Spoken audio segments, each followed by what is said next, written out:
नमस्कार दोस्तों। आज पैन कार्ड को लेकर एक बड़ा फैसला आया है।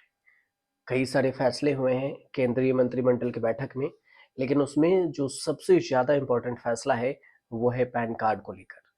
पैन कार्ड को लेकर क्या कुछ फैसला है आपको विस्तार से बताएंगे, साथ ही केंद्रीय मंत्रिमंडल में और क्या कुछ फैसला लिया गया है ये भी आपको इस वीडियो में विस्तार से बताते हैं। प्रधानमंत्री नरेंद्र मोदी की अध्यक्षता में केंद्रीय मंत्रिमंडल की एक बैठक हुई और इस बैठक में कई सारे अहम फैसले लिए गए, जिसमें अटल नवाचार मिशन है EIM और इसको जारी रखने की भी मंजूरी दी गई। इसका जो कार्य है और इसका दायरा बढ़ा दिया गया है, 31 मार्च 2028 तक कर दिया गया। 2750 करोड़ रुपए का बजट इसके लिए आवंटित की गई है। इसके अलावा वन नेशन और वन सब्सक्रिप्शन और राष्ट्रीय ऑर्गेनिक खेती मिशन शुरू करने की भी मंजूरी मिली है। और सबसे खास बात कि अब आपका पैन कार्ड बदल जाएगा। पैन कार्ड इसलिए बदल जाएगा क्योंकि इस पर QR कोड अब पूरी कुंडली होगी।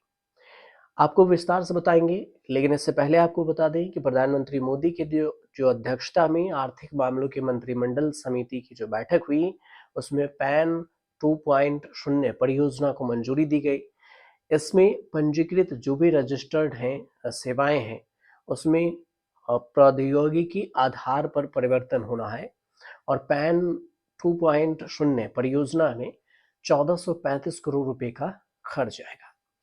पैन 2.0 परियोजना करदाता पंजीकरण की जो है इसी पर आधारित होगा और इसे बदला जाएगा। वन नेशन वन सब्सक्रिप्शन को भी मंजूरी मिली है। इसमें एक सरल उपयोगकर्ता है के अनुकूल पूरी तरह से डिजिटल प्रक्रिया के माध्यम से जो रिसर्चर हैं, जो लेखों को करते हैं, जर्नल में प्रकाशन करते हैं, देशव्यापी पहुंचकर इसमें पहुंचाते हैं, उन्हें एक नई केंद्रीय योजना के क्षेत्र में केंद्र सरकार ने नई केंद्रीय क्षेत्र की योजना बनाई है। इसमें उच्च शिक्षा प्राप्त करने वाले छात्रों को भी मदद मिलेगी और उन्हें विश्व प्रसिद्ध ग्लोबल पब्लिशर के पब्लिकेशन आसानी से मिल जाएंगे। वन नेशन वन सब्सक्रिप्शन के लिए कुल लगभग 6000 करोड़ रुपए आवंटित किए गए हैं। अटल नवाचार मिशन को जारी रखा जाएगा और इसमें भी इसका कार्य का दायरा बढ़ा दिया गया है। 31 मार्च 2028 तक कर दिया गया है। 2750 रुपए की इसके बजट आवंटित किए गए हैं।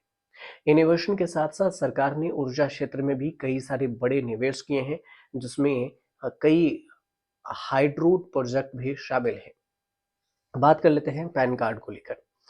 पैन कार्ड में QR कोड से पूरी कुंडली की बात कही गई है, क्योंकि जो 25 नवंबर को बैठक हुई केंद्रीय मंत्रिमंडल की, उसमें 1435 करोड़ रुपए की पैन 2.0 प्रोजेक्ट को मंजूरी दी गई। इसका मकसद है परमानेंट अकाउंट नंबर, यानी कि पैन नंबर को सरकारी एजेंसियों की सभी डिजिटल सिस्टम्स के लिए एक कॉमन बिजनेस जो है आइडेंटिफायर बनाना है। पैन 2.0 प्रोजेक्ट के तहत पैन कार्ड को QR कोड के साथ मुफ्त में अपग्रेड किया जाएगा। केंद्रीय इलेक्ट्रॉनिक्स और IT मंत्री अश्विनी वैष्णव ने बताया कि प्रधानमंत्री नरेंद्र मोदी की अध्यक्षता में आर्थिक मामलों की जो कैबिनेट समिति है CCEA ने इनकम टैक्स डिपार्टमेंट के पैन 0.2 प्रोजेक्ट को मंजूरी दी है और इसके लिए 1435 करोड़ रुपए खर्च होंगे। अब जो है इसको इकोसिस्टम का एडवांस रूप बनाया जाएगा पैन कार्ड को, और इस प्रोजेक्ट का मकसद है कि बेहतर क्वालिटी के साथ पहुंच आसानी से हो और सर्विस जल्दी से डिलीवरी हो। यह प्रोजेक्ट टैक्स पेयर के लिए बेहतर डिजिटल अनुभव के लिए पैन और टैन सर्विस की टेक्नोलॉजी ड्रिवन ट्रांसफॉर्मेशन के जरिए टैक्स पेयर रजिस्ट्रेशन सर्विस की बिजनेस प्रोसेस को भी फिर से तैयार करने के लिए नई ई-गवर्नेंस प्रोजेक्ट है।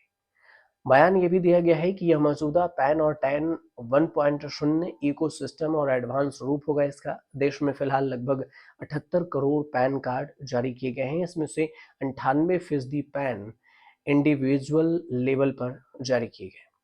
पैन कार्ड होता क्या है? तो परमानेंट अकाउंट नंबर होता है, यानी कि पैन कार्ड इसे कहते हैं शॉर्ट में PAN। 10 अंकों का एक ऐसा नंबर जिसे इनकम टैक्स डिपार्टमेंट की ओर से जारी किया जाता है और सभी भारतीयों के लिए पैन कार्ड जरूरी डॉक्यूमेंट्स माना जाता है। ये न सिर्फ पहचान पत्र के तौर पर इस्तेमाल होते हैं, बल्कि इनका उपयोग वित्तीय ट्रांजैक्शन मामले में भी होते हैं। आपके बैंक अकाउंट ओपन करना है या फिर कोई प्रॉपर्टी खरीदनी है तो आपको पैन कार्ड होना ज़रूरी है। और इसी पैन कार्ड को लेकर अब जो केंद्रीय मंत्रिमंडल की बैठक हुई उसमें पैन 2.0 अपग्रेडेड वर्जन को की मंजूरी दी गई है। मतलब अब क्यूआर कोड से ही आप पूरी पैन कार्ड की डिटेल्स समझ सकते हैं। फिलहाल ये जानकारी थी, आपको अच्छी लगी हो तो चैनल को सब्सक्राइब कीजिएगा, शेयर कीजिएगा, कमेंट कीजिएगा और हमें ज़रूर बताइए।